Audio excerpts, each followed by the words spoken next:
So hello students, जी student के official YouTube channel पर आपका हार्दिक स्वागत है। मैं विजय सेमवाल आज हिंदी विषय को लेकर के आप लोगों के बीच में आया हूं। जैसा कि आप लोगों को पता ही है कि हमने हिंदी की सीरीज भी शुरू कर दी है। वर्णमाला पे हम लोग डिस्कस कर चुके हैं और इसी सीरीज को यानी हिंदी ग्रामर, हिंदी व्याकरण के पोर्शन को आगे बढ़ाते हुए आज हम संधि टॉपिक को लेकर के आए हैं।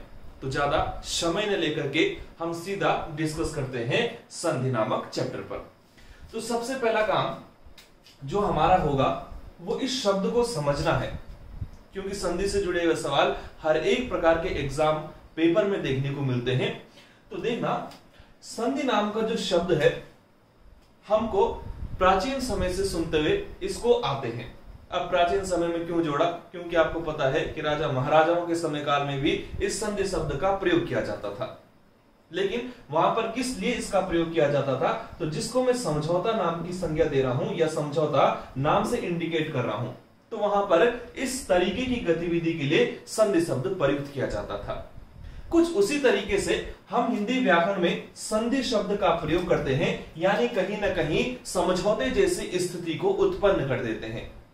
लेकिन यहां पर समझौता किसके बीच में होगा वो थोड़ा समझने लायक है। देखना, जब हमने हिंदी व्याकरण शुरू की थी तो सबसे पहला कंसेप्ट आया था, सबसे पहला आधार आया था, जिसको कि मैंने वर्ण की संज्ञा दी। क्लियर है? अब जो समझौता होगा या जिस शब्द को मैं संधि कहूंगा वो संधि कहीं ना कहीं लिंक्ड है आपकी इस वर्णों से। अब कैसे लिंक है समझना जरा। अभी मैं कुछ एग्जांपल्स करा रहा हूं और उसी एग्जांपल के आधार पर इस पूरे संधि नामक चैप्टर को समझने का प्रयास करेंगे। क्लियर है? और कैसे तोड़ा जाता है, कैसे एग्जाम पेपर में सवाल आता है, तो दोनों तरीके से हम इन पोर्शन को कवर करेंगे। जैसे मैं आपके सामने एक शब्द लिखता हूं हिमधन आले के रूप में, क्योंकि आपको पता है कि सवाल संधि विच्छेद पर भी बन सकते हैं कि बताइए इस शब्द का संधि विच्छेद क्या होगा, या उसी सवाल को घुमा करके पूछा जा सकता है, या सवाल संधि विच्छेद करके दिया होगा और बताइए कि इसमें कौन सी संधि होगी। तो सवाल किसी भी तरीके से पूछा जाए आपको उसका जवाब आना चाहिए। तो देखना, मैंने एक शब्द लिखा हुआ है दो रूपों में, जिसको तोड़ करके लिखा गया है। एक तरफ है हिम शब्द, एक तरफ है आले शब्द।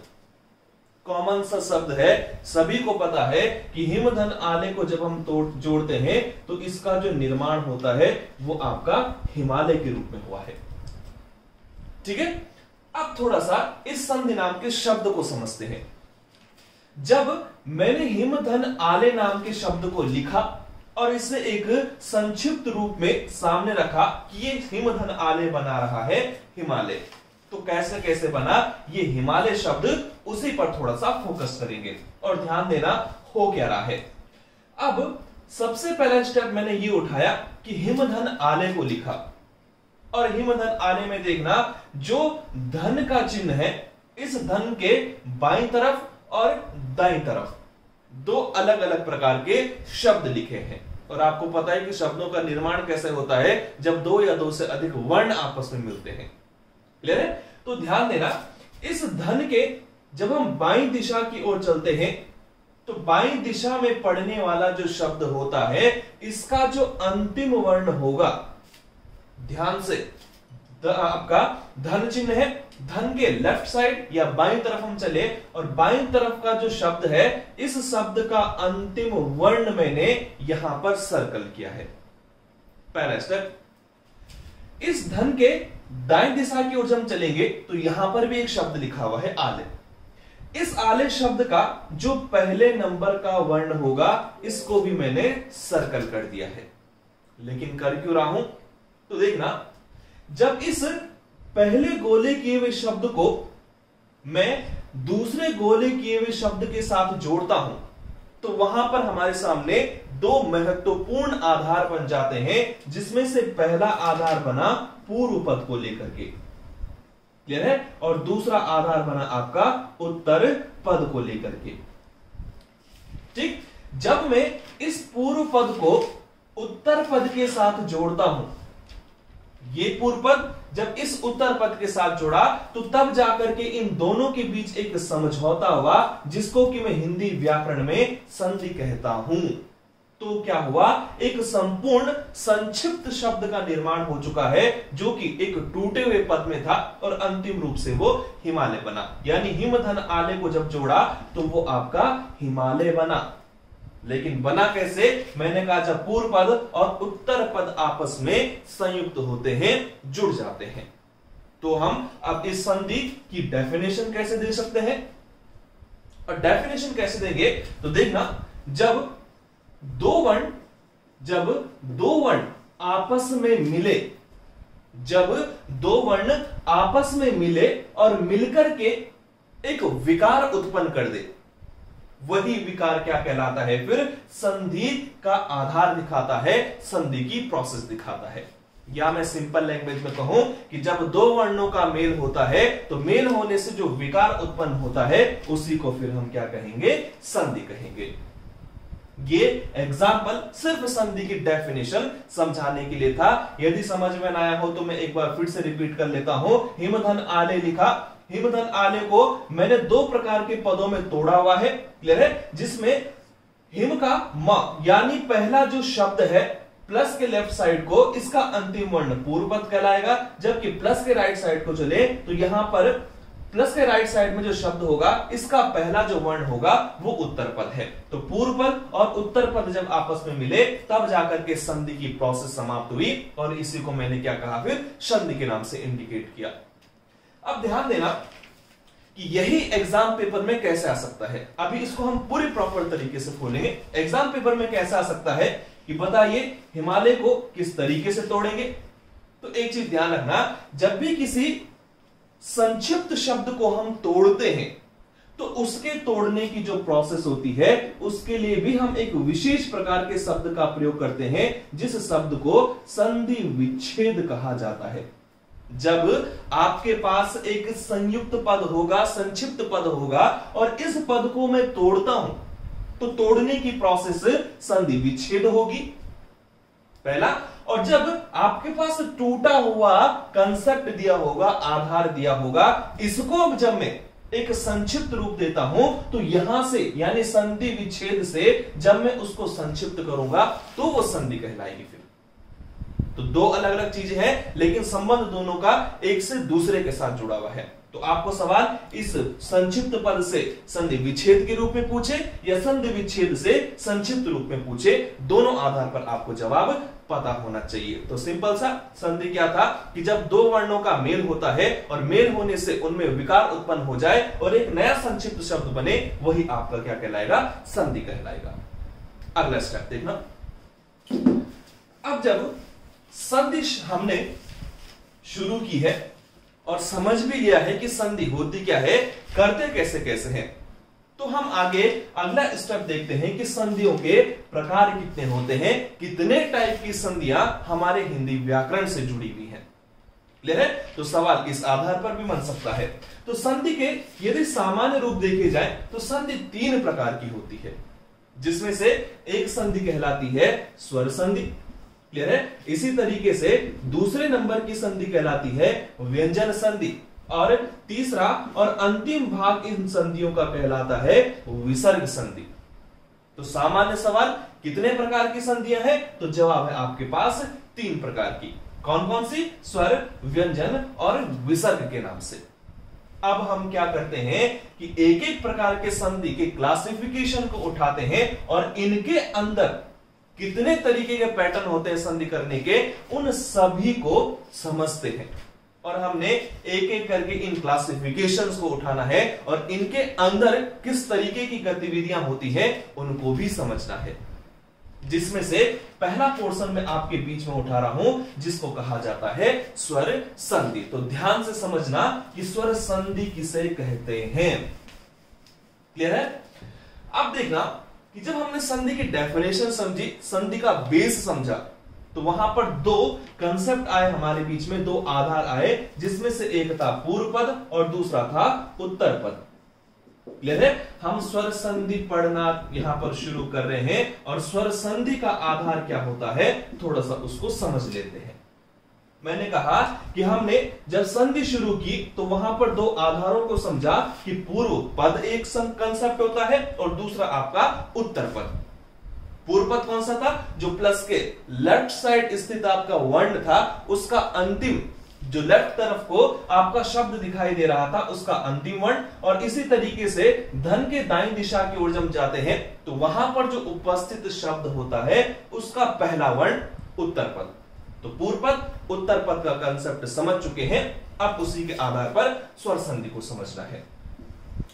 अब देखना, स्वर हमें मालूम है कि हिंदी व्याकरण में स्वरों की मूल संख्या 11 होती है, ठीक है। तो पूर्व पद और उत्तर पद में ध्यान से इस परिभाषा को समझना कि जब पूर्व पद में स्वर उपस्थित हो और उत्तर पद में भी स्वर ही उपस्थित हो, ऐसा नहीं कि एक तरफ स्वर है दूसरी तरफ व्यंजन है, तो वो स्वर संधि नहीं कहलाएगी, वो फिर आगे जाकर के दूसरी विशेषता को दर्शाता है। लेकिन मैंने कहा कि अगर पूर्व पद में स्वर हो और उत्तर पद में भी स्वर आए तो हम क्या कहेंगे कि संधि आपकी कैसी है? स्वर संधि है। तो चाहे पूर्व पद हो चाहे उत्तर पद हो, दोनों आधार पर, दोनों स्थिति में स्वर उपस्थित हो तो ही संधि क्या कहलाएगी? स्वर संधि कहलाएगी। जबकि हम इस स्वर संधि का यदि भेद देखें, यदि इनके क्लासिफिकेशंस देखें, तो वही क्लासिफिकेशंस हमारे एग्जाम पेपर में काफी सारे एग्जाम में सवालों को भी उत्पन्न कर देता है, रख देता है। ध्यान से देखना कि स्वर संधि के कुल कितने भाग होते हैं, कितने प्रकार होते हैं। पहला स्टेप हमने समझा कि संधि के कितने भाग थे, तो वहां पर 3 भाग थे। जबकि मैं स्वर संधि की बात करूं तो स्वर संधि के कुल मिलाकर के 5 प्रकार देखने को मिलते हैं। अब उन्हीं 5 प्रकार में हमको क्या करना है? स्वरों को पूर्व पद उत्तर पद में सजाते हुए संधि का कंसेप्ट समझना है। तो देखना, ये जो 5 प्रकार के संधियां हैं जो कि स्वर संधि के रूप में जानी जाती हैं, उनमें से कौन कौन सी संधि हमारे बीच में रहती है? जिसमें पहली संधि है जिसको कि मैं दीर्घ स्वर संधि कहता हूं। तो पहला प्रकार आपका दीर्घ स्वर संधि। इसी तरीके से दूसरा जो हमारे सामने स्वर संधि होता है उसे हम गुण स्वर संधि कहते हैं। क्लियर? गुण स्वर संधि के अतिरिक्त तीसरे नंबर की जो संधि है उसी को हम वृद्धि स्वर संधि के नाम से जानते हैं, ठीक है। चौथे नंबर का हमारे बीच में जो स्वर संधि है वो यण स्वर संधि कहलाती है। और इसी क्रम में जो 5वां और अंतिम स्वर संधि का भेद होता है उसी को हम आयादी स्वर संधि कहते हैं। मैं फिर से एक बार रिपीट कर दे रहा हूं कि जब हमने संधि का क्लासिफिकेशन पढ़ा तो वहां पर सिर्फ संख्या 3 थी, लेकिन जब स्वर संधि की बात की तो मैंने संख्या आपके बीच 5 रखी। कौन कौन सी? दीर्घ, गुण, वृद्धि, यण और 5वीं आयादी। यदि किसी को इन नामों को याद करने में समस्या उत्पन्न होती है तो उसका भी सॉल्यूशन हमारे पास है। और सॉल्यूशन क्या है? आप एक लाइन याद रखनी है आप लोगों को, और वो लाइन है दीर्घ के गुणों में, दीर्घ के गुणों में वृद्धि, दीर्घ के गुणों में वृद्धि यहां आकर हुई। अगर आप इस सेंटेंस को याद रख देते हो तो स्वर संधि के पांचों प्रकार आपको एक ही लाइन में कवर हो जाते हैं। दीर्घ के गुणों में वृद्धि यहां आकर हुई। एक चीज मैं आपको और बता देता हूं कि जब हम संधि का चैप्टर पूरा कर देंगे, विशेषकर स्वर संधि को, तो हम इसके अंत में एक विशेष प्रकार की ट्रिक को देखेंगे, जिस ट्रिक के माध्यम से आपके पास एग्जाम में शब्द पूछा जाएगा और आप शब्द को देखते ही समझ जाओगे कि संधि कौन सी है। तो आप वीडियो को प्रॉपर तरीके से देखें, लगातार देखें और अधिक से अधिक प्रतियोगिता करने वाले या जो अभ्यास करने वाले छात्र हैं उन तक उनको साझा भी करते रहें। तो ध्यान देना, मैंने आपके सामने एक पद लिखा है, एक पंक्ति लिखी है, दीर्घ के गुणों में वृद्धि यहां आकर हुई। जो दीर्घ नाम का शब्द है ये इंडिकेट कर रहा है दीर्घ स्वर संधि को। गुण शब्द से गुण स्वर संधि, वृद्धि का आधार सीधे वृद्धि स्वर संधि। जो यहां में य नाम का वर्ण लिखा है ये यण संधि को इंडिकेट कर रहा है, जबकि आकर से आपका यानी अ नाम का वर्ण लगा हुआ है जिससे आपको अयादि संधि का संकेत मिल रहा है। तो आप इसको इस तरीके से भी याद रख सकते हो और प्रॉपर तरीके से ये आपके पांचों स्वर संधियां हैं। अब काम क्या हमारा, अब काम वही है कि हमने एक एक प्रकार की संधि को उठाना है और उन संधियों के कंसेप्ट को समझना है। उम्मीद है यहां तक आपको पूरी चीज समझ में आ रही होगी। तो ध्यान से देखिएगा कि हम जिस संधि को दीर्घ स्वर संधि के नाम से यहां पर इंडिकेट कर रहे हैं, वो स्वर संधि क्या विशेषता दिखाती है और कहां से और कैसे एग्जाम में सवाल बन सकते हैं। तो देखना, स्वर संधि हम लोग पढ़ रहे हैं और स्वर संधि में मैंने कहा कि पहला जो भाग है इसका वो है आपका दीर्घ स्वर संधि। तो आपको शब्द से ही समझ में आ जाना चाहिए कि ये संधि क्या बताना चाह रही है। तो ध्यान से देखना, जिस शब्द को मैं दीर्घ के नाम से यहां पर इंडिकेट कर रहा हूं, ये कहीं ना कहीं उच्चारण बड़े वाले की ओर संकेत दे रहा है। कैसा बड़ा उच्चारण, कैसा संकेत, वही समझना है। तो ये नियम दीर्घ स्वर संधि का जो सामने रखा जाता है वो क्या कहता है कि जब आपके पास अ से लेकर बड़े ऊ तक, क्योंकि हमें मालूम है कि जो स्वरों की संख्या है वो मूलभूत 11 है, तो जब भी स्वर संधि होगी तो उन 11 ही वर्णों के मध्य की जाएगी। लेकिन उन 11 प्रकार के वर्णों में कहां कहां पर किस वर्ण का प्रयोग किया जाएगा, फिर हम उसी तरीके से स्वर संधि के भेद करते हैं, जिसके मैंने 5 भेद बताए। जिसमें पहला भेद कहता है कि जब आपके पास वर्ण अ से लेकर के ऊ तक हो, ठीक, तो होगा क्या कि जब समान स्वर आपस में मिलेंगे, कहां से कहां तक, अ से लेकर के ऊ तक, और होने भी क्या चाहिए, मैंने कहा कि समान होने चाहिए। अब समान कैसे समान, तो ध्यान से एक बात डेफिनेशन को सुन लेना कि जब अ से लेकर के ऊ तक समान स्वर आपस में मिले, तो जब इनकी संधि संपन्न कराई जाएगी तो उच्चारण हमेशा और हमेशा दीर्घ होगा, अ से लेकर के ऊ तक। और कैसे स्वर होने चाहिए, वो समान होने चाहिए। चलो देखते हैं क्या कहना चाह रहे हैं नियम। तो इसने कहा कि अ से लेकर के ऊ तक, यानी पूर्व पद और उत्तर पद में जब अ से लेकर के ऊ तक में समान स्वर आपस में मिले, और वो क्या है कि माना पूर्व पद में आपके पास क्या आया, छोटा अ आया, इसी तरीके से हो सकता है उत्तर पद में भी छोटा अ ही आए, ठीक। यह भी हो सकता है कि इस तरीके की स्थिति उत्पन्न हो कि पूर्व पद में ओ हो और उत्तर पद में आ हो। ये भी नहीं हुई तो कंडीशन ये भी हो सकती है कि पूर्व पद में आ हो और उत्तर पद में ओ हो, यानी छोटा आ हो, ठीक। और ये भी नहीं हुई तो एक कंडीशन ये भी हो सकती है कि पूर्व पद में भी आ हो, उत्तर पद में भी आ हो। 4 कंडीशन। अभी मैं अ और आ को लेकर के आधार समझा रहा हूं, ठीक है। इसी तरीके से ई का आधार बनेगा, इसी तरीके से ऊ का आधार बनेगा। तो इसीलिए वो डेफिनेशन में क्या कहता है कि अ से लेकर के ऊ तक समान स्वर मिलने चाहिए। अब हुए नहीं समान, अ एक तरफ है, दूसरी तरफ भी अ है, ठीक है। इसी तरीके से ये दूसरी कंडीशन, इसी तरीके से तीसरी और इसी तरीके से चौथी। बस ध्यान देना और समझना इस बात को कि इनमें से यदि कोई सा भी अगर बेस बन रहा है, ठीक है, तो हमेशा और हमेशा उच्चारण मैंने कहा दीर्घ का किया जाएगा, यानी बड़े आ का किया जाएगा। पहला स्टेप। अब अ से लेकर के ऊ तक का है तो यानी इसके बीच में ई भी आएगा, क्लियर है। तो ई के साथ कैसी कंडीशन बन सकती है, सेम इसी तरीके से हो सकता है दोनों तरफ या दोनों पदों पर, और दोनों पद की बात कौन सी कर रहा हूं मैं, पूर्व पद और उत्तर पद की, ठीक है। दोनों तरफ छोटे ई हो, या हो सकता है इस तरीके से एक तरफ छोटी ई हो, दूसरी तरफ बड़ी ई हो, क्लियर है। ये भी नहीं हुआ तो इस तरीके की कंडीशन बन सकती है, एक तरफ छोटी ई, एक तरफ बड़ी ई, और ये भी चौथी बन सकती है कि दोनों तरफ पूर्व पद उत्तर पद में दोनों के दोनों ई क्या हो, बड़े रूप में हो। तो जो भी चारों में से कंडीशन बनेगी आपकी, उच्चारण मैंने कहा हमेशा और हमेशा इस ई यानी दीर्घ ई का किया जाएगा। और यही स्टेप क्या रहेगा, ऊ के साथ रहेगा, यानी पूर्व पद और उत्तर पद, पूर्व पद और उत्तर पद में कंडीशन ये भी बन सकती है कि दोनों तरफ आपकी क्या हो, छोटे ऊ हो। क्लियर? इसके अतिरिक्त क्या कंडीशन बन सकती है, सेम बनेगी।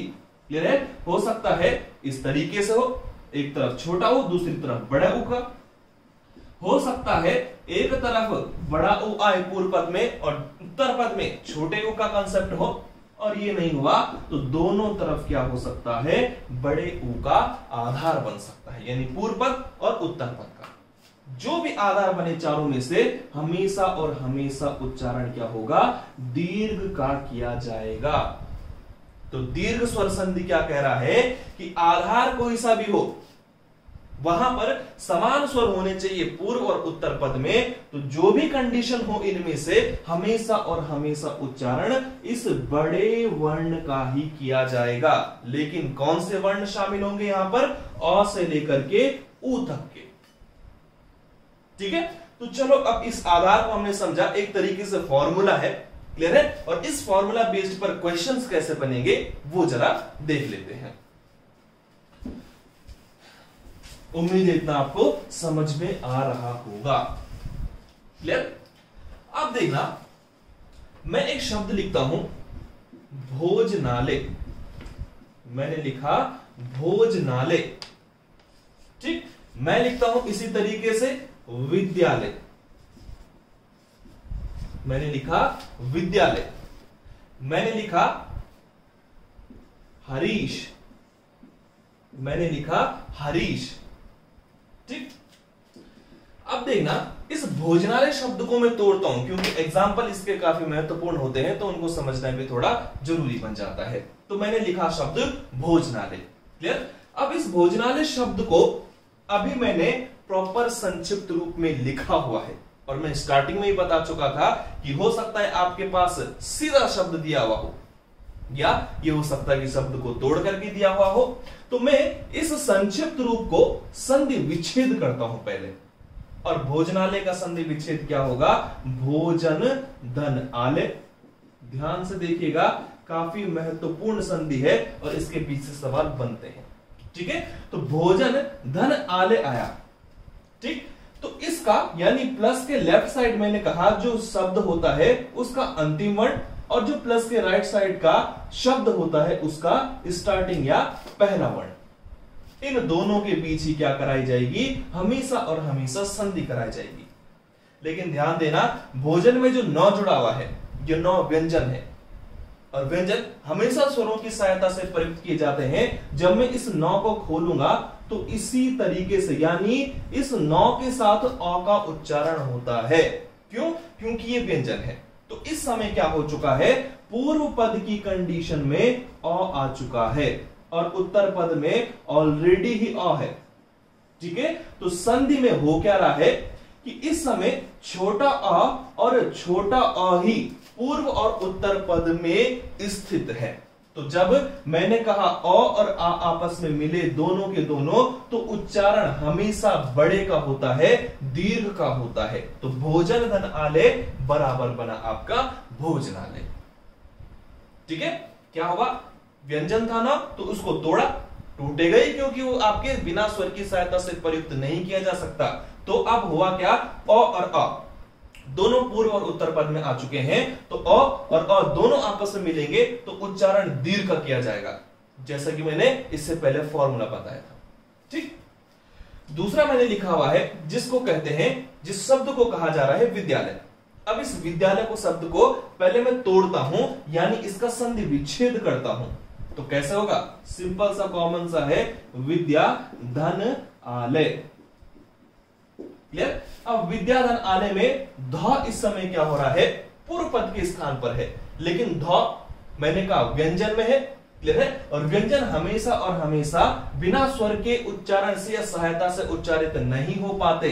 तो यहां पर किसका उच्चारण हो रहा है, तो यहां पर बड़े अ का उच्चारण हो रहा है।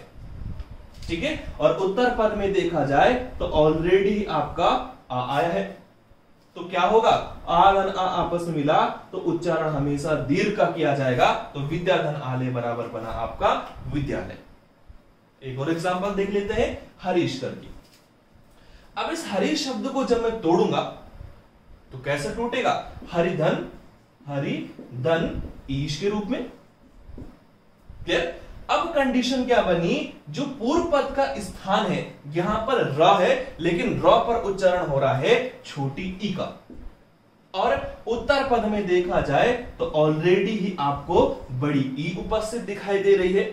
तो चाहे छोटी ई या बड़ी ई इस तरीके की स्थिति में हो तो भी हमेशा और हमेशा उच्चारण बड़ा या दीर्घ ही किया जाता है। क्लियर है? तो मैंने अभी केवल 2-3 एग्जांपल से आप लोगों के सामने रखे हैं ताकि आपको एक बेसमेंट पता चल सके। क्लियर? तो इससे अतिरिक्त अनेकों प्रकार के सवाल आपको किताबों में मिलेंगे, उन पर भी प्रैक्टिस करते रहिएगा। और यदि कुछ भी कंफ्यूजन आपको इस पोर्शन से संबंधित मिलती है, कुछ सवाल होते हैं, तो आप बिल्कुल संस्थान से क्या कर सकते हैं? संपर्क कर सकते हैं। तो आज की वीडियो के लिए फिलहाल इतना ही। जल्दी ही आपको दूसरा भाग देखने को मिलेगा। धन्यवाद।